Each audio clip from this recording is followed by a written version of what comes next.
السلام علیکم ستړي مشه زه صفی الله ستانکزی یم نن دوشنبه ده د 1499 کال د سلواغې 28مه د 2020 کال د فبرवरी 18مه تاسو د ازادي سټوډیو لاري د افغانستان سیمې او نړۍ د مهمو خبرونو لیدلو ته رابولم. د افغانستان د جمهور رئیس دویم مرستیال محمد سرور دانش وایي په پاکستان کې د کډوالو له کمپونو په افغانستان کې د نظام پر ضد جګړه پیل شوې او ترهګري یې پیاوړې کړې ده. دانش دغه خبره نن په پاکستان کې د افغان کډوالو د 40 کلن حضور د پوره کېدو په مناسبت یوې نړیوالې ناستې ته وکړه. د پاکستان صدر اعظم عمران خان بیا د افغان مرستیال ولسمشر سرور دانش د خبرو په ځواب کې وویل چې په پاکستان کې د ترهګرو هیڅ امن ځاله نه ده موجوده.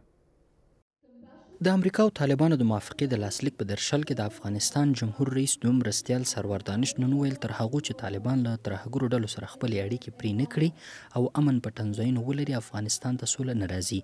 خو د پاکستان صدر اعظم عمران خان د دانش د خبرو په ځواب کې ویل هیواد د ترهګرو امن په تنظیم نه دی. خان په پاکستان کې د افغان کډوالو د 40 کلن حضور په بشپړېدو سره د نړیوالې ناستې ته وویل چې افغانان تر بل هر ملت زیات کړاو په تیرو 40 کلونو کې تیر کړی او وسې وړ دي چې آرامه ژوند ولري. په دې ناسته کې د ملګرو ملتونو عمومي منشي انټونی ګوتریش وویل د افغان سولې د ټینګښت لپاره چې بل اخره به د افغان کډوالو ستونزې هم ورسره ختم شي نړیوالو هڅو ته اړتیا ده. need a renewed commitment.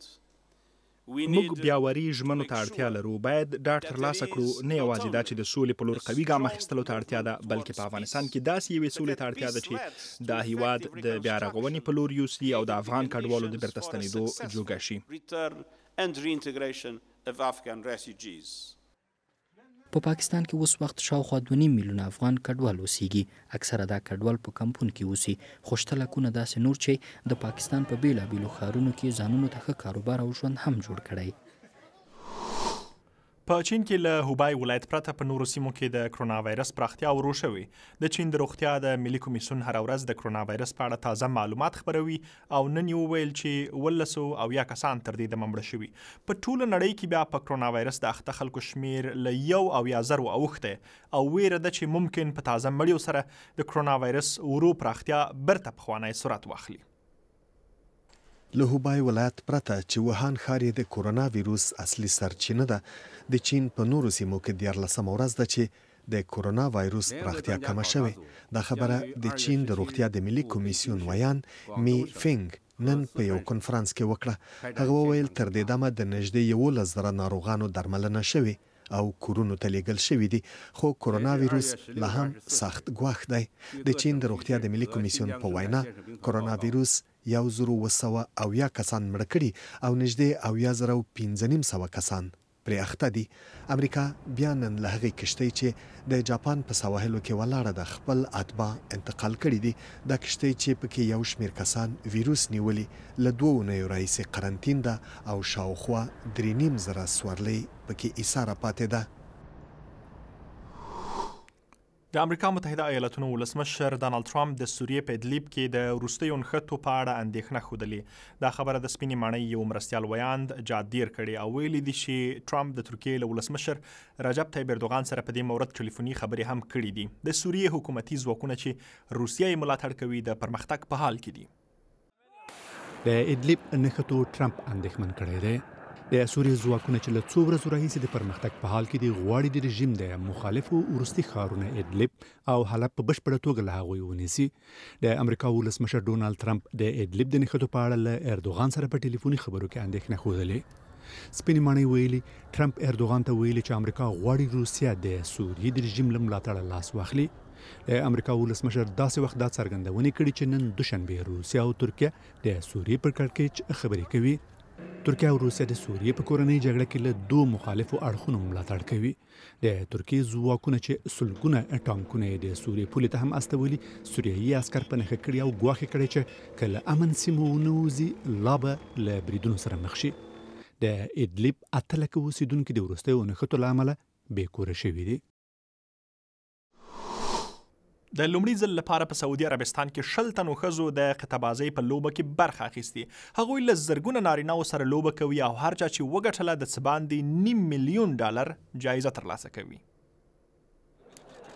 قطبازي د سعودي عربستان په دودیزه ټولنه کې یوازې سړیو کوله. اوس ښځې هم کولی شي دا لوبه وکړي او خپل بخت وازموي. بلوط په عربستان کې د ځوانانو د خوښې وړ لوبه ده. پخوا به ښځو په عامه ځایونو کې داسې قطعه‌بازي نشوای کولی، خو اوس اجازه لري چې له نارینه‌و سره په داسې څو زره کسیزه لوبه کې برخه واخلي.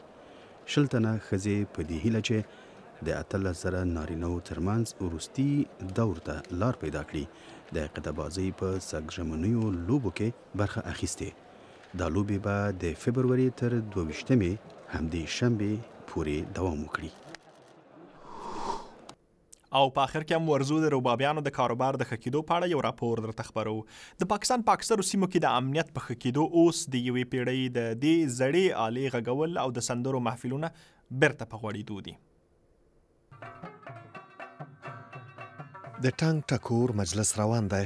داسې مجلسونه همدا 4-5 کاله مخکې نه کېدل. خلک ویرېدل چې وسلوال برید پرې ونه کړي. اخترګل ربابي وایي حالات بیرته ښه شوي دي. اوس ته خیره بیا مطلب دا دی چې ښه حالات ټیک دی، مزېدار ښه هر ځای کې مطلب خپل پروګرام کوو چې کم ځای څوک وغواړي هلته ورځو رباب منګي. د امنیت په ښه کېدو نه یوازې ټنګ ټکور زیات شوی بلکې د موسیقۍ د آلو خاصتا د رباب د جوړولو کار هم رنګ اخیستی دی. د پاکستان د خیبر پښتونخوا په ځینو سیمو کې تر 2014 کال پورې وسلوال زیات فعال وو. سندرغاړي، رباب او ډولک غږونکي ټول په ویره کې وو او اکثرو یې کډې بار کړې وې. مننه کوم چې ازادي سټوډیو مو وکتله. دغه خبرونه د ازادي راډیو په ویب پاڼې، فیسبوک پاڼې او یوټیوب چینل کتلی شئ. تر بیا.